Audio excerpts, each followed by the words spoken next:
Happy Wednesday, Alabama fans. We are back with another episode of Roll Pod per usual, doing our weekly schedule of Wednesday and Sunday. Now it is a bye week. We're continuing on with our coverage. Alabama taking the week off before a massive one in Athens on September 27th, a night game, I believe. The kickoff officially was announced for 6:30 p.m. Central Time. That kind of felt inevitable once that game was kind of put on the schedule. Alex, Mike, how are we doing during the bye week? I know it's, again, I said bye week 3 times in the first minute, but you guys are churning out content. How's everybody doing? Good. It's weird. You get this sprint of the first 3 weeks, especially with Alabama season, then you hit the brakes and try to reassess that. Wait, the sky might not be falling anymore, but Georgia's coming up, and that could change the complexion of a lot of things. Yeah, it doesn't really feel like a bye week. I mean, there's still a lot of normally scheduled activities this week. So, I don't know. I cleaned the fan blades on my porch yesterday. There we go. So that's my bye week activity. That's what I did. Yeah. Well, like Mike, you've kind of always said, this team will really show itself once SEC play starts, and we'll get into that a little bit today and a ton next week, obviously, with them going over to Athens. But we'll start this with an injury update. I know Kalen DeBoer spoke on Monday. Kind of the big 3, I guess, if you will, that we're going to focus on, and that I think Alabama fans are focused on, are LT Overton, Tim Keenan, Jam Miller. We kind of spoke about LT Overton right before we hit record here. That one's been a little bit interesting. He kind of hobbled in the game against Wisconsin. Kalen DeBoer brought up some updates about him and LT and Jam. Mike or Alex, take it away. Yeah, LT's fine. Kalen basically brushed that off, that he's expecting him to play. Jam probably is the same sort of thing. I think if it was a different circumstance, I think he could have played last week. You've seen him out there warming up, and he's ready to go. I think Keenan's the interesting one because of the nature of the injury, where he plays, his size, all of those things. And that's why I asked Kalen, do you have him on a pitch count? And he didn't say what the number will be, but he said, look, it's probably not realistic that he's going to play an entire game like he normally would. I think they're going to have to try to be careful with him, but the game will probably dictate a lot of how that goes. But I think it's full steam ahead for all 3 of those guys. Yeah, LT, there was a play, it was along the sideline where he was chasing Wisconsin's quarterback, and he kind of fell awkwardly, and he actually crawled over to the sideline. I was watching him. And they checked him out. He went to the tent, but he came back in the game. Mm-hmm. Now, he didn't play a lot in the fourth quarter because it was kind of time to put in other guys. So it was Jordan Renaud and Keon Keeley in the fourth quarter. But I don't think that was a reflection of LT being hurt. And I think he's, as Kalen said, he's fine. So, Keenan's going to be interesting because that's, we've been talking about it. It's hard to necessarily just jump back right in and be what you were before. And this is a game where they certainly, I think, will need him as much as they can, but I don't know if you can rely upon him to be Tim Keenan. To me, it's like, if you can get 20, 25 snaps out of him, I think you're in good shape. Yeah. I don't think it's realistic to be asking a whole lot more than that. So you have a bunch of guys at defensive tackle. London Simmons has been playing well against kind of lesser competition. We'll see how he does against Georgia. Pedrick Hill has been in there a little bit. I can't say his name. I'm not going to try. Fega. Yeah.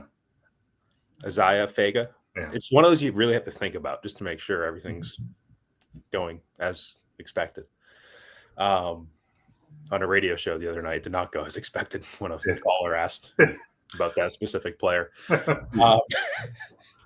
Moving on.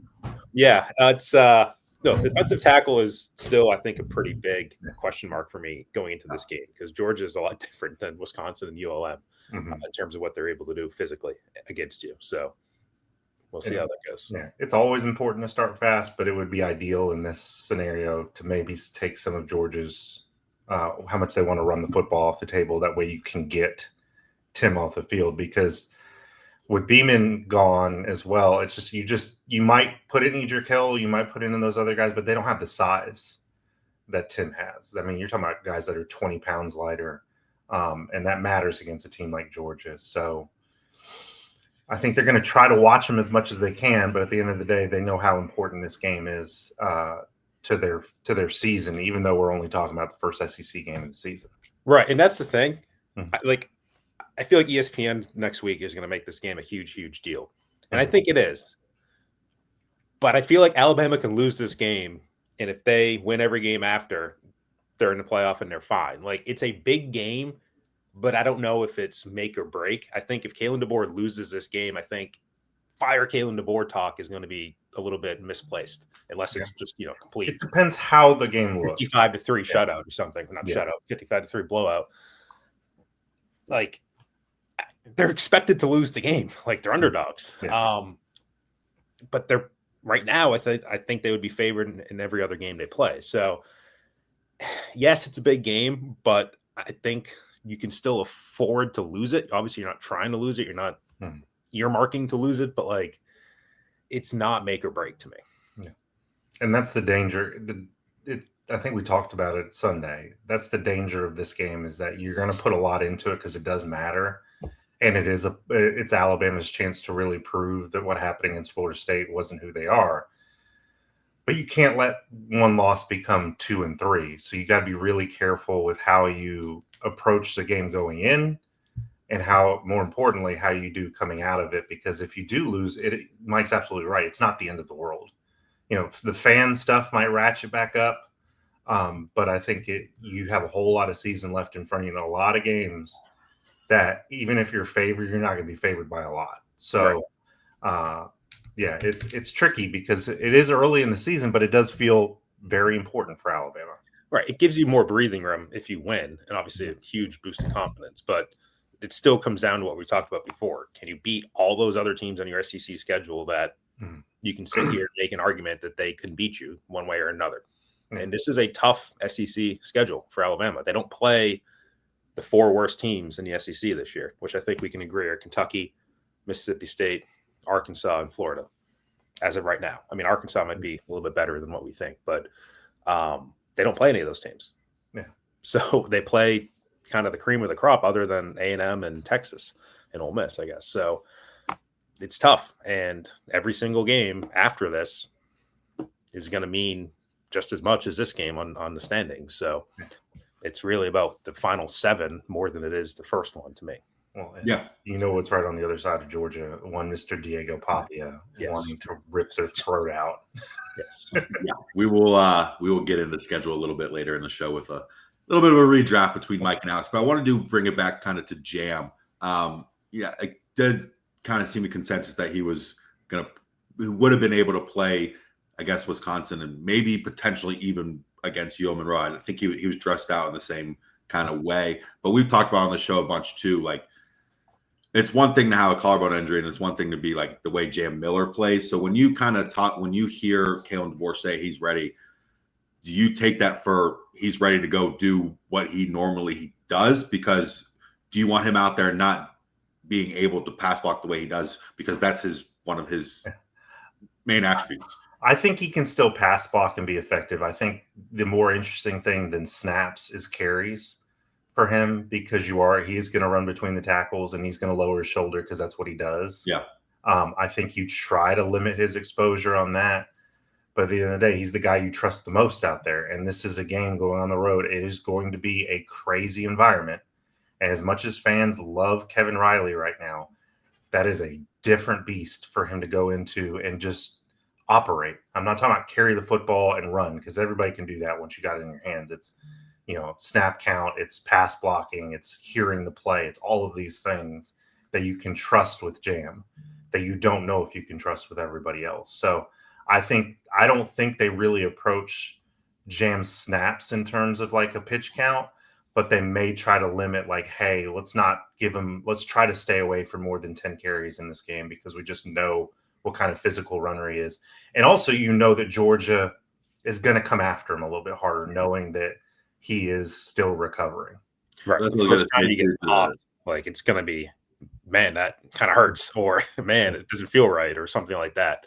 If that happens, then, it could change how much they use him in the game going forward. Because I don't know how much they're in practice right now. They're going live, but probably not very much at all. So Not with all the injuries they have. Right. So it's really like you don't know. You can say he's ready, but you don't really know until he's taking hits and on that collarbone in the middle of a Georgia game. So we'll to your point, Alex, there's a different type of beast or athlete or however you want to call it coming off the edge and coming after the quarterback in this game against Georgia than the prior that these running backs are going to have to block. So maybe we see more Richard Young, maybe we see more Daniel Hill as well. I don't know. It'll be interesting to see. We've talked about Georgia a little bit. I do want to get a little bit more into the Dogs. Obviously, that's still a week and a half away, but it is.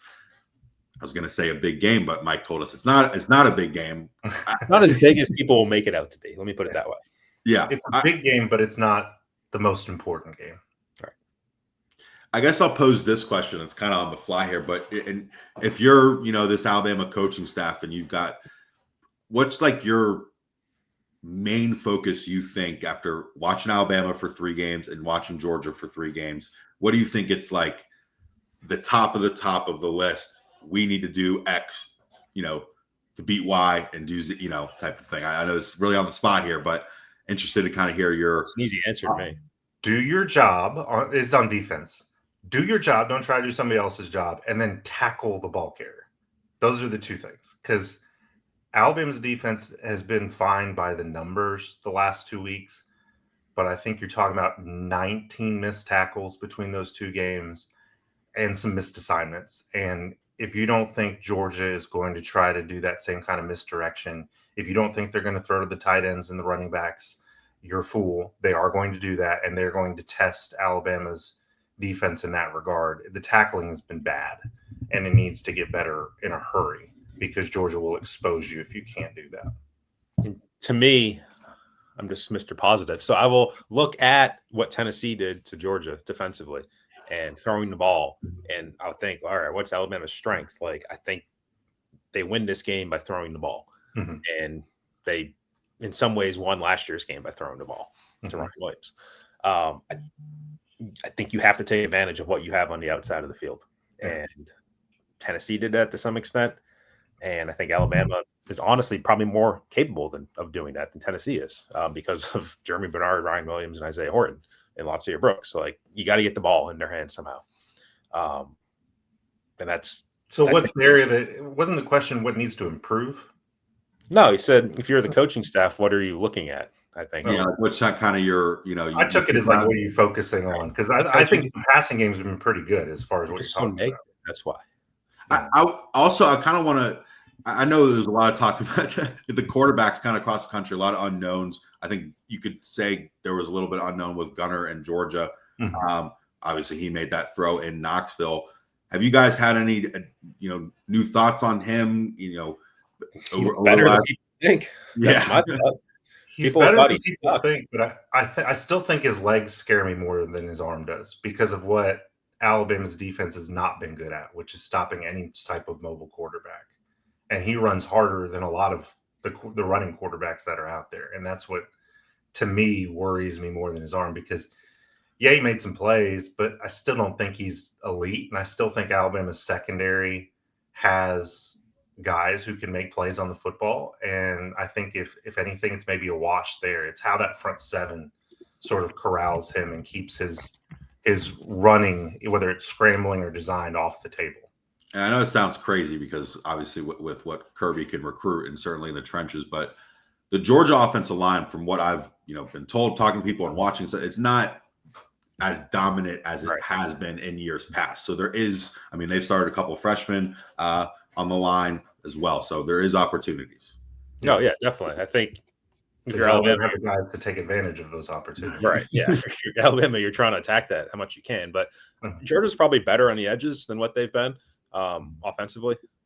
Zachariah Branch was a pretty big pickup. So, and then, you talk about Lawson Lucky, Oscar Delp, Cash Jones. They have a bunch of little backs that they can throw to. Like that, I agree with Alex. It would probably scare me more than the receivers, but I still look. This secondary did not perform well against Georgia in the second half last year. How much that carries over, I don't know.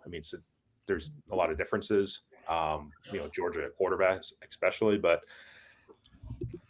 I don't know.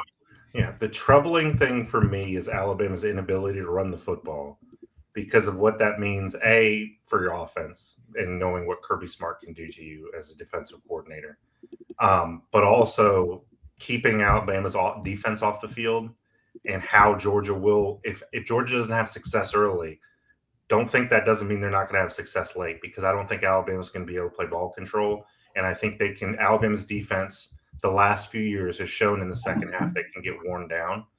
So that to me is something kind of beneath the surface that is worth watching is, can Alabama, even without a running game necessarily, control the clock? They've done a pretty good job of that, putting long drives together. But as we've said over and over and over and over again, like, this is a different defense than what they faced throughout the season. Yep. Yeah, absolutely. Before we get into this redraft, Alex, I do want to give you the floor. I know you did a nice write-up with the snap counts. You had some observations. It's a great write-up on Bama247. But any real quick thoughts coming out of there? Don't want to give up and everything you gave. But. Not really. Not a ton of surprises in terms of what the people on this call expected, but I think there's some maybe letdown from what fans might have expected in terms of those wide receivers in particular. Cole Adams, Jalen Backway, Jalen on down the line, Derek Meadows. Like, those guys aren't getting a lot of run. And we've said it all summer. You can't there give are 9 only so many receivers guys run. can get on the field. What's that, Mike? You can't give 9 receivers run. Yeah. And Jalen Hale is the other one, I think. Yeah, and it's the other things that stand out. Michael Carroll is coming on. He's averaging 20-something snaps the last 2 games. And then on defense, just not a total number of guys rotating in, but the depth of guys who continue to rotate in continues to be interesting. And I wonder how much, you asked the question, I think, on Sunday about offensive line and do you get a starting 5? I wonder if they constrict on defense and figure out, okay, these are the guys we trust. They did do that last year. After those first 3 games coming out of the bye week, they seem to play less guys. Will they do that? I think Zay Mincy continues to be a part of it. I think Yanze Pierre's usage in terms of pass rush on third down continues. So there's some interesting things within there, but not a ton of surprises in terms of guys that we thought would be counted on versus guys that we were skeptical were going to play meaningful snaps. And the big thing to me is 2 players and what the decisions are about red shirts. 2 non-freshmen, Kelby Collins and Jalen Backway. Backway right now is your 7th wide receiver, has not played very many snaps so far this year, is not your primary punt returner because of Cole Adams. And I think importantly, and perhaps as a little bit of a signal, did not play against Wisconsin. And so you have the Eastern Illinois game coming up. That would be a 3rd game for him. If he doesn't play in any other game, or doesn't play in any other 2 games really, then that's a red shirt. And fine. It's just fine. It's unusual. He's learning a new position. I don't know why people put all this expectation on him. And then they're like, oh, you're going to be a great receiver overnight. Oh, by the way, can you play running back too? But it's a 2-way street. Alex, I don't know if you knew this, but he was a 5-star. He played quarterback at Clay Chalk. You know how many guys did that? A million of them. But it's a 2-way street. And this comes up in basketball probably even more. But Nate says, like, there needs to be a 2-way agreement that if you're going to redshirt, like, you need to understand it's a development process. So, and a lot of players on the basketball side who have redshirted after 1 year then leave because they're upset that they didn't play, even though there was an agreement to redshirt. So I think let's just go down the hypothetical, like Jalen Backway redshirts this year. Can we guarantee he doesn't go into the portal after this year? I don't know. Like, there's other good receivers coming in. Sedarian Morgan's going to be coming in next year. The only player you're losing in that room is Jeremy Bernard. So I don't know. And then Kelby Collins, right now with Keenan back, he's your 6th defensive tackle and has played only 34 snaps so far this year. So if you're him, does it make more sense to just call this a redshirt year, playing 1 more game, Eastern Illinois, and then you have 2 more years left instead of just 1? Like, there's probably some logic to doing that. So those are the 2 players that I would watch in that regard. But good job by Alex on the snap count. The one surprise that I will own, Cam Calhoun, I thought he'd play a lot more. He's not really playing that much. Right. And Dijon, we can both be right on this. Dijon Lee is playing a lot of meaningful snaps, but he's not getting Damani Jackson and Xavier Brown off the field because they're at the top of the list in snap count. That's what I was going to bring up when we talked about this for all off season, and I probably led the charge just about how loaded the secondary was. But if you look at the snap count, I mean, between Damani and Xavier and Bray and Keon, those guys are playing the whole time. I mean, those guys are more or less, they are playing the whole time. They're not rotating that much between those, the two safeties and the two corners. So I think that's kind of, we talk about the rotating so much, but when you really look at it, those guys are really been on the field all season. The only guys really coming off the bench are Dijon Lee and Zay Mincy. Right. And they're taking Deshaun Jones off the field. Yeah. Quite a from bit. Husky position in the dime package, which is different than what they've done previously. But yeah, it kind of gives you a chance to. You hear my printer? We got like a dab of you printing right now. I'm not printing. It's my wife is printing something. Oh, but she needs to understand that we're doing a roll pod and that nothing is more important than a roll pod. You should tell your wife that she needs to understand something, and let's see how that goes. Oh, it also needs new ink because I just looked at it and it looks like nothing. There's nothing on it. I need toner. Never understood what toner is. I know. It's like that's a commercial printer thing. All righty. How do you know about printers?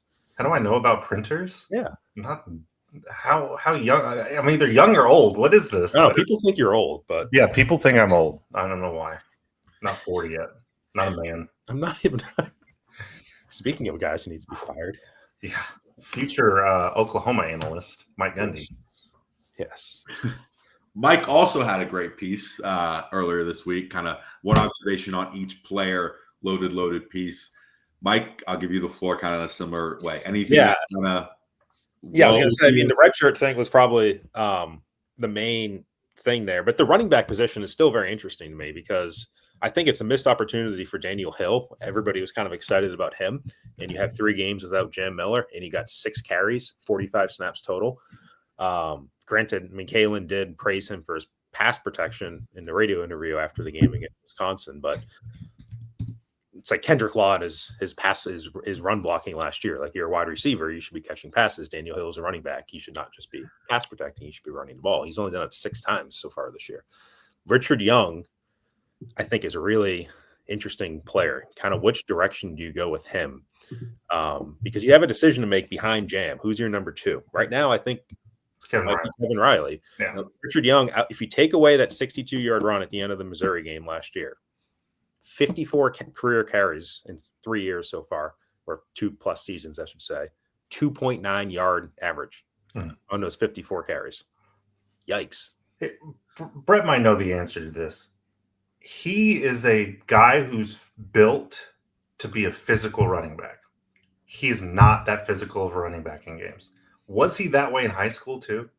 I will say, I think that was the class before I came in. Okay. But I do know he was that big physical, and everything you kind of read about him and heard about him coming in was he was going to be that big physical guy. And then it was he didn't see the field because he couldn't pass block. I remember correctly. So yeah, it's just been it's weird because I thought that part of his game would be something that they could use, and it doesn't really show up that much based on what I've seen. And I would say the second observation, final observation I'll give is that the transfer class that they got is still very up in the air in terms of what their impact is. I think right now we can count on Cam Dewberry probably to start at left guard. I think it would be surprising if he's not. I think it's more about the right guard position. Isaiah Horton, I think 105 yards for 3 games is all right, but that's on pace for less than what he had in Miami last year. I think there's still – it hasn't been bad by any means. It's just like it's a very deep room, and how many opportunities is he going to get? You go right down. Dre Washington, I think, has been a disappointment at running back. Brody Dalton has not played very much at tight end. Cam Calhoun, as you mentioned, has not played very much, which is probably more about what's in front of him. Nikai Hill-Green has played a decent amount, but I asked the question, like, are they better off playing QB Reese? Because you're trying to keep him in that room. You're trying to get him ready for next year when you lose those guys. It helps to have Nikai Hill-Green, I guess, as a veteran, but like he's not, doesn't strike me as a difference-making type of player. Kelby Collins we talked about. blaked out. I think the special teams is still a little bit, we'll have to see. I mean, Connor Talty going on the road to Georgia. Blake Dowd has only punted 5 times so far this year. They went 21 drives without a punt until late in the Wisconsin game. So the portal classes is kind of, I don't think that they necessarily want to build through the portal. And, I don't know if it's really been tested the last couple of weeks, but it helps to have some guys you can pick up out of the portal that can make a difference for you.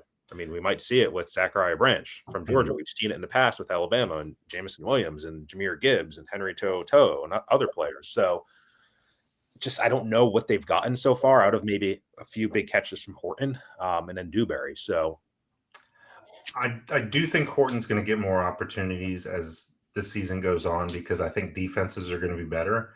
And they're going to say, we've got to take Jeremy out of the picture and we've got to take Ryan Williams out of the picture. Well, that leaves a lot of one-on-one coverage for Horton.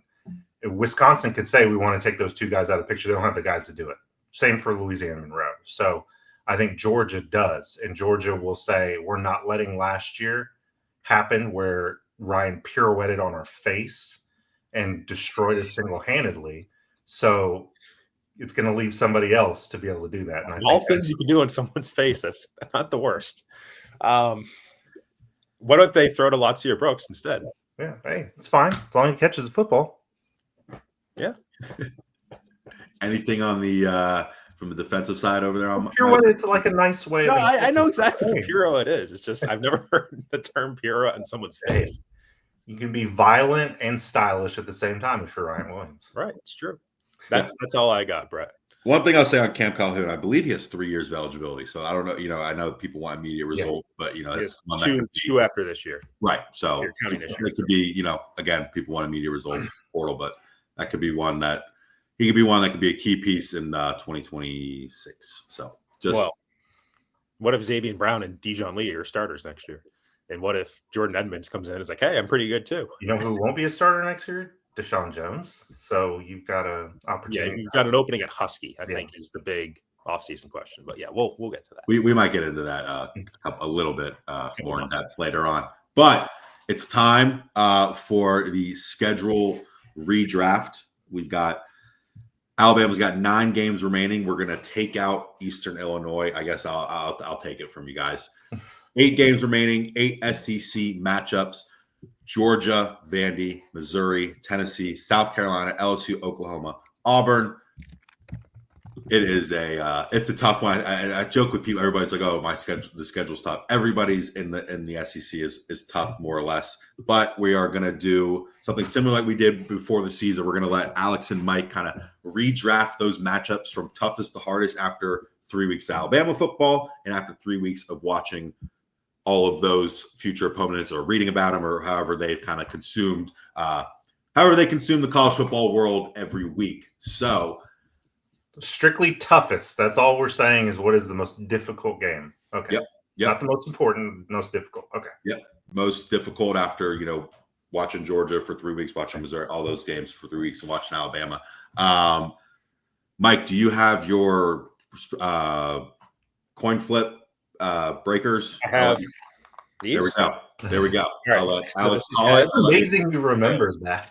I'll let you guys decide, and whoever, Alex, you call it and call it. What do I take? Icebreaker is heads or tails? Heads or tails? Expiration day. There's no head on the whole thing. Expiration day is the bottom, I guess. All right, this is heads. Icebreaker. All right, give me heads then. It's heads. All right. There you go. I go first? Alex, well, you can defer if you want, but I'm going to defer. I'm going to defer to the second half. I'll take field position. I want the student section behind me. It's Georgia.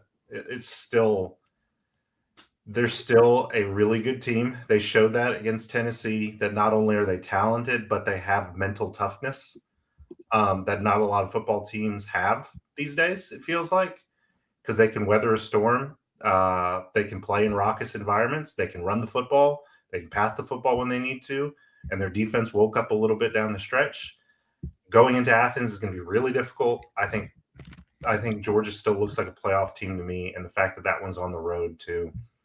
And it's Kirby Smart. Look, he's probably the best coach in college football right now. I'll take Georgia right off the bat. it gets tough from here. There's a lot of options. I'm going to go with the Iron Bowl. Because look, even if Alabama gets on a run here, and let's say they beat Georgia and they're at 9 or 10 wins by the Iron Bowl, like that's going to be a tough game. Auburn is better this year. I'll give them that. I don't know how much better they are. Yeah. But the wide receivers would scare me a little bit. Jackson Arnold just beat this Alabama team last year.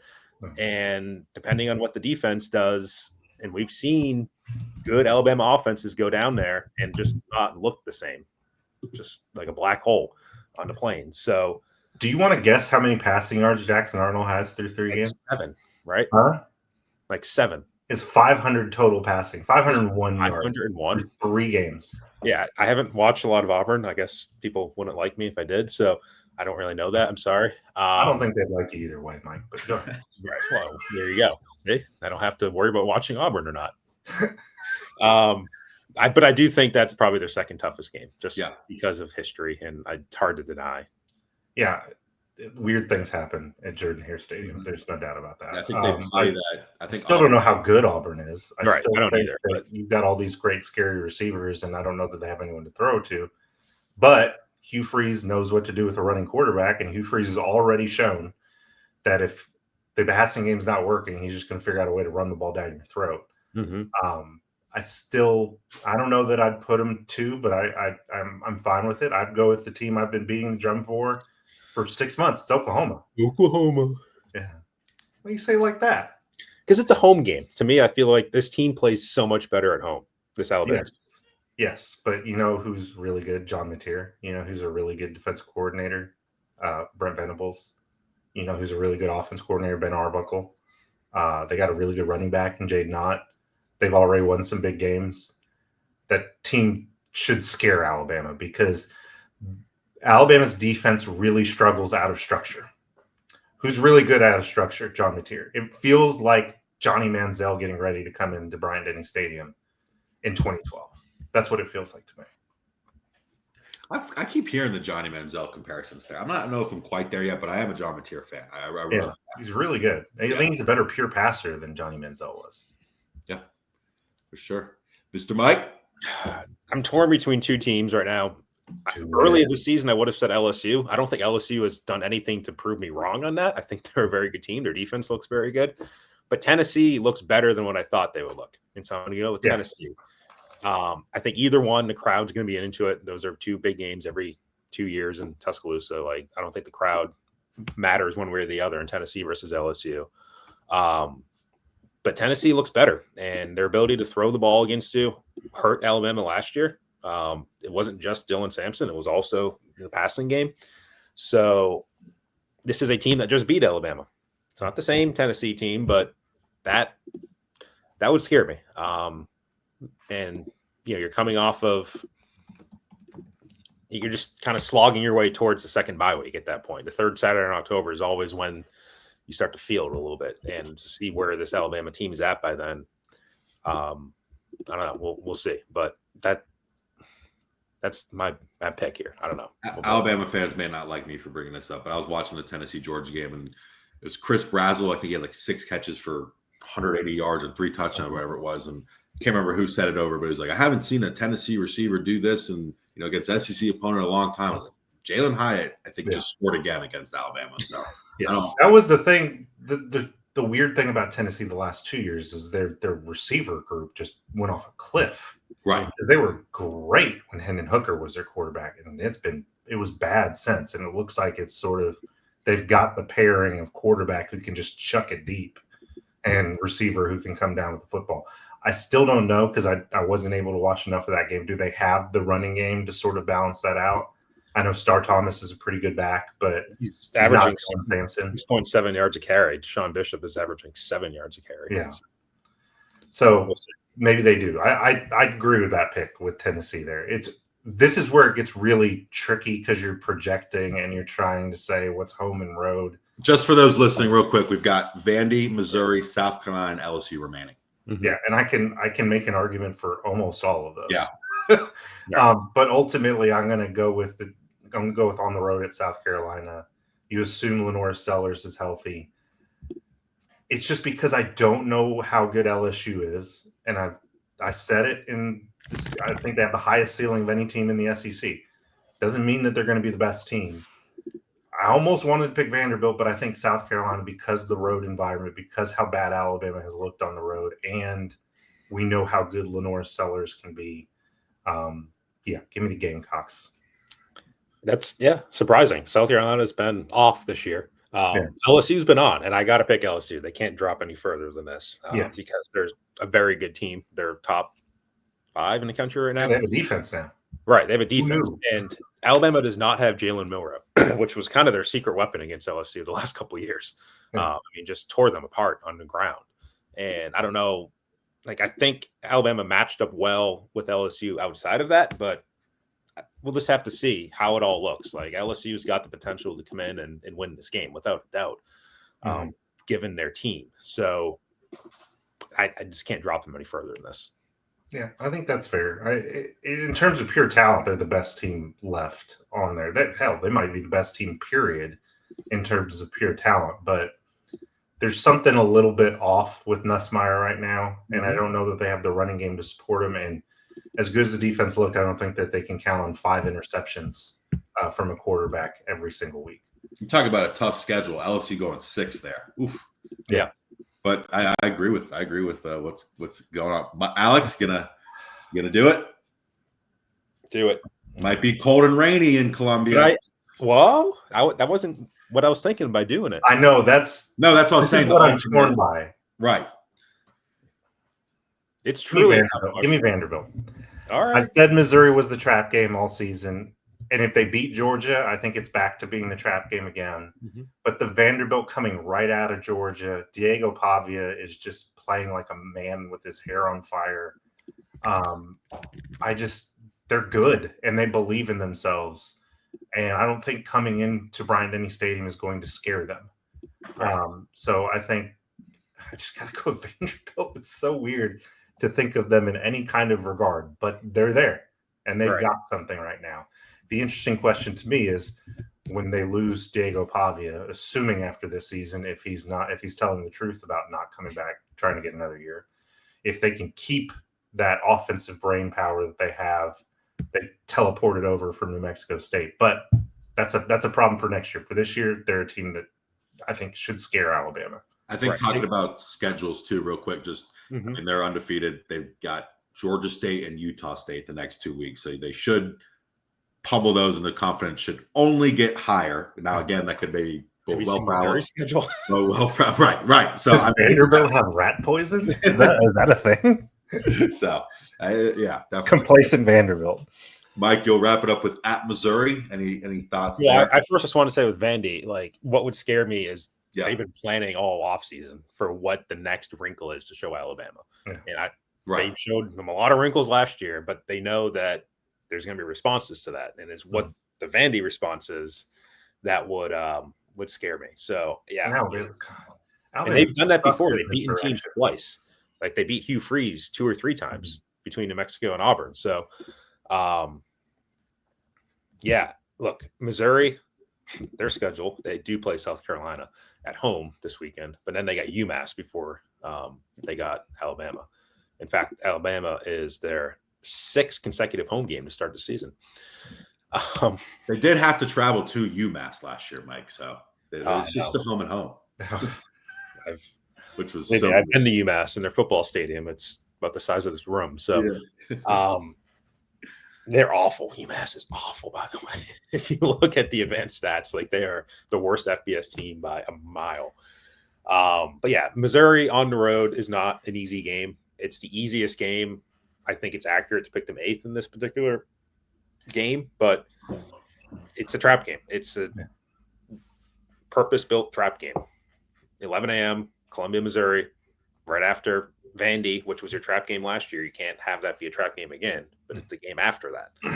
And Missouri's good enough to do some things against you. I don't know how good they are, but they're good enough to do some things against you. I know what they have. They have an athletic quarterback, and they have a really good running back who's physical, and those 2 things don't really work well against Alabama's defense of late. So that worries me a little bit, especially 11 a.m. kickoff. Going in Smaller stadium. Yeah, I call it a trap game all off season, but I think that fact remains. But I think they're right to land where they did on this pick 'em. Yeah, absolutely. Well, a loaded show, even in the bye week, a good redraft, a lot of fun. Thank you guys for listening. We'll end it with one national pick. We'll do an SEC matchup, a ranked matchup. Number 22 Auburn at number 11 Oklahoma on 2:30 p.m. Central Time on ABC. I feel like this game is going to be like this is to really show what each program is about. Now, does Oklahoma kill Auburn? Does Auburn come and beat it? I think this should tell us a lot. Mike, you had some sound effects right there to start it. What are your thoughts? Good game. Yeah, it's a great game. I don't know who I would pick, so I guess I got to pick a pick. Yeah. I'm going to go with Oklahoma. Okay. But I don't know why, and I don't have any justification for that. So there you go. I'm going Oklahoma by 3 touchdowns. 3 touchdowns? Yeah, I think Oklahoma's the real deal. Jesus. I think. Does Jim Nagy know that you want his job? Huh? Does Jim Nagy know that you want his job? Hey, Jim Nagy just got there 5 minutes ago. You can't turn over a roster in one offseason. Looks like you're the Sooners GM. Hey, I might get a piece of the playoff distribution. That'd be nice. Send it my way. I can give you my address. But I look, Oklahoma's balanced. They're going to find ways to score the football. Auburn is not balanced. If you give a one-dimensional offense to a really good defensive coordinator, and I keep referring to him as a defensive coordinator, he's the head coach, obviously, but Brent Venables is very good. He's going to say, and he knows Jackson Arnold. So he's just going to do everything that Jackson Arnold hates. He's going to get in his face, and I think they're going to win big at home. I just think this is a game where Auburn fans are be going, why did we spend all this money on all these receivers if we don't have a quarterback to throw them to? And, oh, my God, that sounds really familiar. Hugh Freeze, the one-time quarterback whisperer, is on a run of non-quarterbacks at Auburn. Yeah, I like Oklahoma as well. A couple other good games, Michigan, Nebraska, Texas Tech, Utah. Illinois, Indiana, cough, cough, Florida, Miami, I guess. It's game day, whatever. Great show. We will probably not be back this weekend just with the bye week. Everybody enjoy their weekends and charge up because, as you saw in this schedule redrop, as you listen to, it is full steam ahead for Alabama, and it starts off in a big way in Athens on September 27th, 10 days away. We will see you before then. See you guys.